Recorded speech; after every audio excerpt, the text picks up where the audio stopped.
School here, and today we're going to be looking at a scenario where the Nordic countries united. But before we get into that, if I can hit 10 subscribers, my mom will let me get a microphone so that way my quality sounds even better than it already does. I know it totally already sounds super mega good, but it's going to get better if I hit 10 subscribers. So yeah. Anyways, let's get right into this. Okay, so the Nordic countries are Denmark, Sweden, Norway, Finland, Iceland, and Greenland technically counts as Nordic too because technically it's part of Denmark. Whoa. Hate when that happens.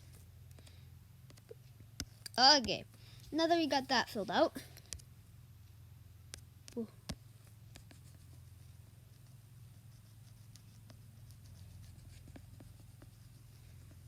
okay. Might take a little bit. We're making the size bigger, just so that way it don't take as long.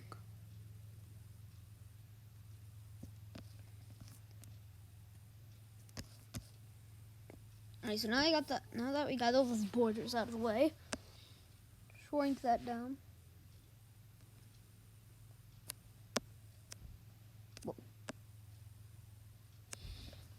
So Nordics, first off, Finland really likes Estonia. They're gonna let Estonia in. And they want full control of the Baltic Sea. They want full control of this area. Maybe even get their hands on the North Sea. And if you're not sure, the Baltic Sea is this, and the North Sea is this. They kind of want control of all of this water right there. So, the first countries to declare war are Latvia and Lithuania. And now, okay, the Nordic nation's going to be heavily buffed. And this video is inspired by AiddizPro. And this is tilted in the favor of the Nordics. So if your country gets absolutely smacked around by them. What was I going to say there? Don't get mad at me. This is just a what-if fictional scenario. And this isn't meant to offend anybody. This is just a what-if, not meant to offend nobody. And if it does offend you, I'm very, very sorry. Okay? But anyways, so they will push in from us. They push into Latvia, and through Sweden, they kind of take a ship and go woo. And eventually, once Latvia's kind of like eastern half, I'm pretty sure, starts to kind of fall over to the Nordics, they make a naval landing in Lithuania and kind of, start to kind of like push the rest of the Baltic countries, kind of smoosh them in together.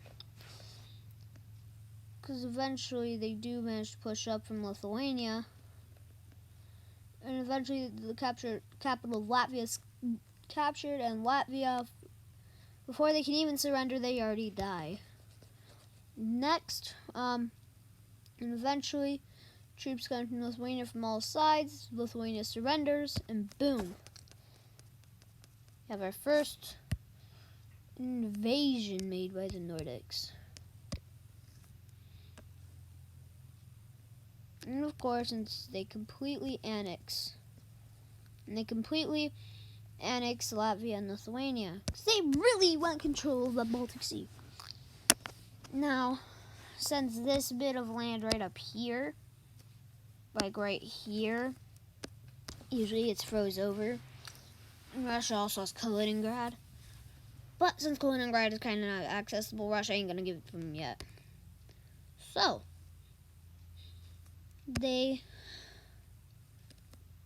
now since they also want the North Sea, they're going to need the lowland country, like the Netherlands and Belgium.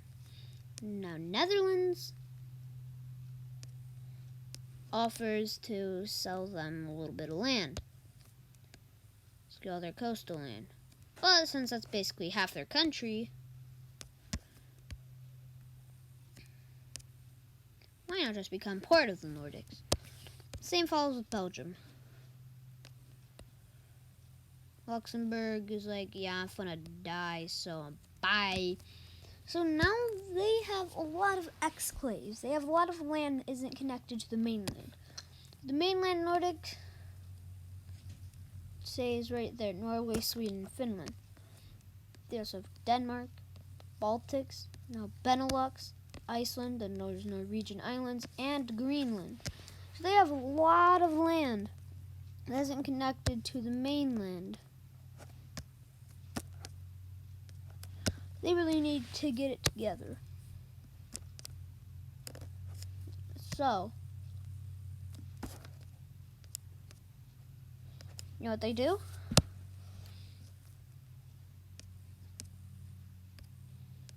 Why, they declare war on Germany, of course. Start kind of sweeping from Denmark and the lowland countries, or the Benelux. Eventually kind of meet up, gain access, and cut off their North Sea. Eventually cut off their Baltic Sea access, and Germany is like, yeah, no, I'm not doing this. Okay, Berlin is captured, and they're like, okay, we surrender. So after some peace talks and whatnot, they eventually kind of agree on this ugly border. But hey, I'm totally not an immortal god making these borders in this world. It's just what they do. I know it's ugly, but can't argue. So now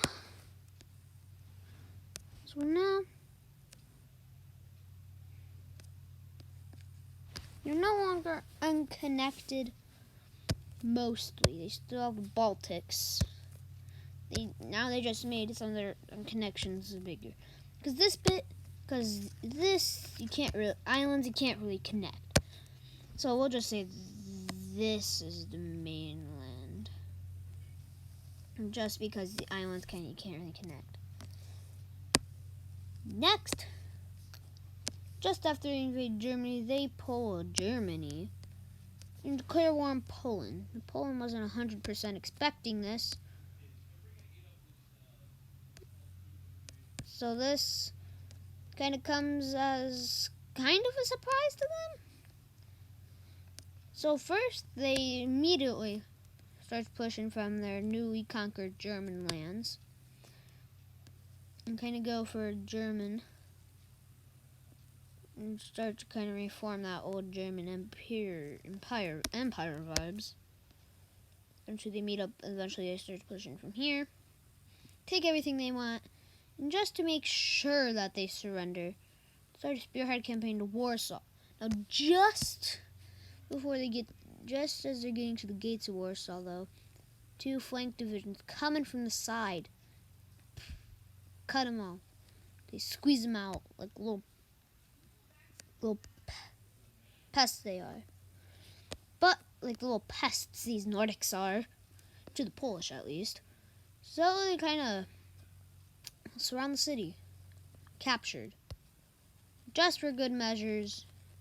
Boom. And Poland surrenders. Poland is like, nope, not today. I'm not losing my whole country. Just a little bit. And they really just take that. They just take all of their sea access because they want to have everybody be landlocked babies. Just kidding. It's just what they want. Now this Nordic place is starting to actually kind of have, not the Nordic place almost has control of the whole Baltic Sea. Actually, Well, I think we all saw this one coming. Well, not yet, though. They still want the North Sea, which they almost have control of. They'll leave France so long as technically it's the English Strait. The UK. Declare war on the UK. Now, the recent tragedy, though, that went on with the Queen dying there, they kind of feel bad for doing this, but they want the North Sea. They limit their navy. Oh, and Scotland is like, I don't care.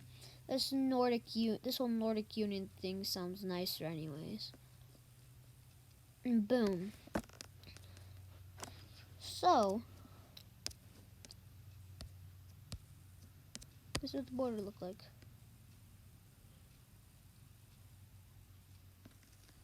So, Scotland wants to join them. And they also get that much land from the Brits themselves. So, they almost have control of everything they wanted. But, now, they have to tackle big bad Russia. Which they're like, screw it. So they declare war on Russia. Now, the world thought that they would never do that. They thought they'd be too scared, too weak. You know. So, they immediately have their forces crush in on Kaliningrad. They immediately have all their forces crush Kaliningrad. And they started pushing from the Baltics and also southern Finland. Now while they're doing that, they're already kind of close to St. Petersburg. Kind of the Finnish group of them started the old, what used to be Finnish soldiers, started kind of a campaign to cut off the Kola Peninsula, or this bit, that area. So, gonna hook up with these troops, take the major road service that connects it, and well, since there's like nothing up here other than some missiles and whatnot, you know, because it's a barren ice peninsula, there's probably missiles and stuff up there. I'm not 100% sure, there probably is. Eventually, they take that, and they take everything they want, and they're like, Russia, surrender now, or else we'll keep going. So they kind of stop right here.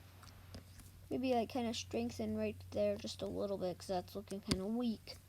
And Russia doesn't surrender. So, take this little peninsula, and take that island. Push it from this island, make a landing from the Kola Peninsula, connect up, take that peninsula, and they really just destroy the rest. They're really taking a lot of land. I don't want to say too much land. You know, I mean, that's a moderate amount of land until they get held at a stalemate. And the Russians actually managed to get access to the Baltic Sea back, cutting the armies into two. But that doesn't last long, as they come back just not as strong, because Russian forces are now fully mobilized, and they're pushing back the Nordics all the way almost to their border. But the Nordics put a stop to that. They really do. And since this is buffed in the favor of the Nordics, just keep that in mind. This is just a what-if hypothetical scenario. They eventually start to kind of push down towards Belarus. They take these troops, and they're like, okay, Russia, surrender now. We've taken St. Petersburg. And your only ally ain't going to help you now, because you can't aid. And now you can't. Now you're starting to kind of mess with your operations down in Ukraine.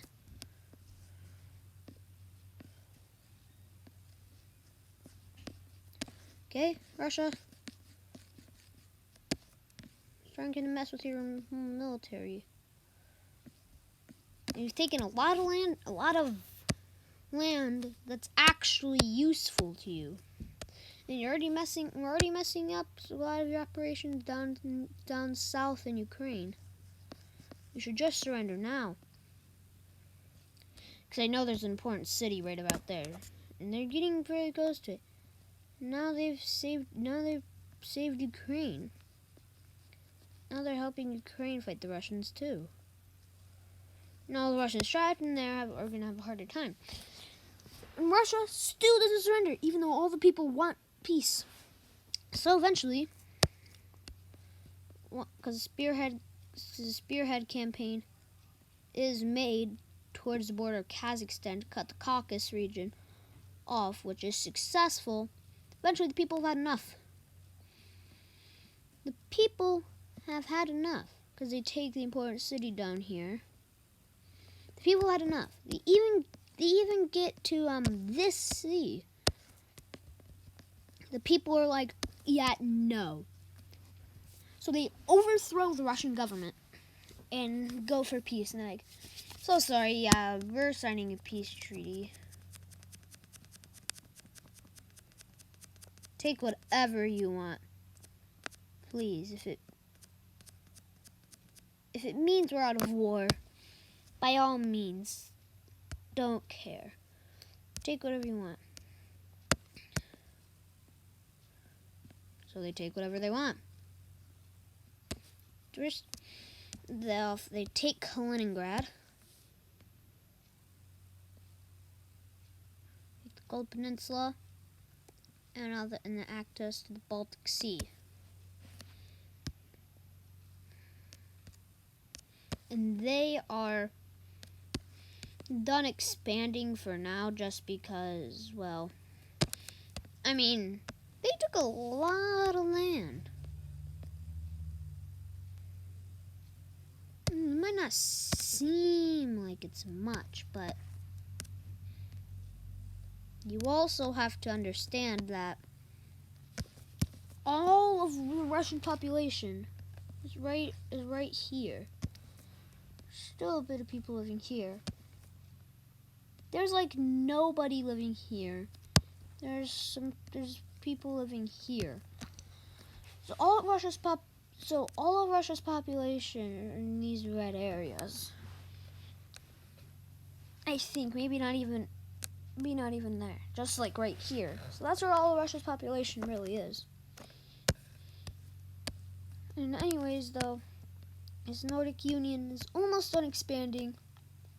And Canada is like, you know what, just so we're not next, we'll give you this. We'll give you these islands. We'll give you these completely random islands in the middle of absolutely nowhere that serve no real value to us. So here you go. Except for that one. We're keeping this. We're keeping that tiny bit. The Nordics are cool with that. They're like, yeah.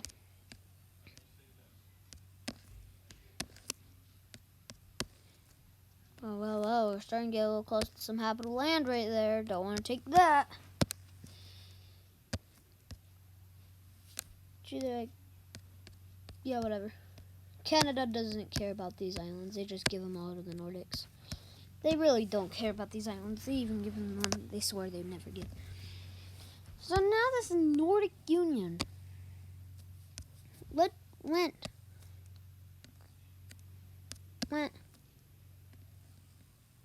from. We'll use black. There's a Nordic Union. And from that, just that, I'll use white.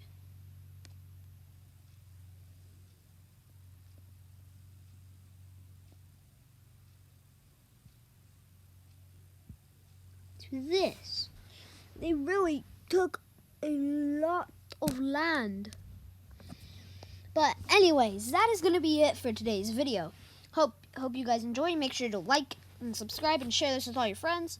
Make sure you hit the bell so you never miss any more videos from your favorite YouTuber, Riz Cool. And just so you remember, when I hit 10 subscribers, I'll be able to get a better microphone, so that way my mic isn't just a standard crusty iPad mic. Okay? So yeah. That's going to be it. Remember, this is just a what if. This is not real. This is just fictional. This isn't meant to offend anybody. The Nordic Union is heavily buffed. Anyways, that's gonna wrap it up for today's video. I'll see you in the next. Bye.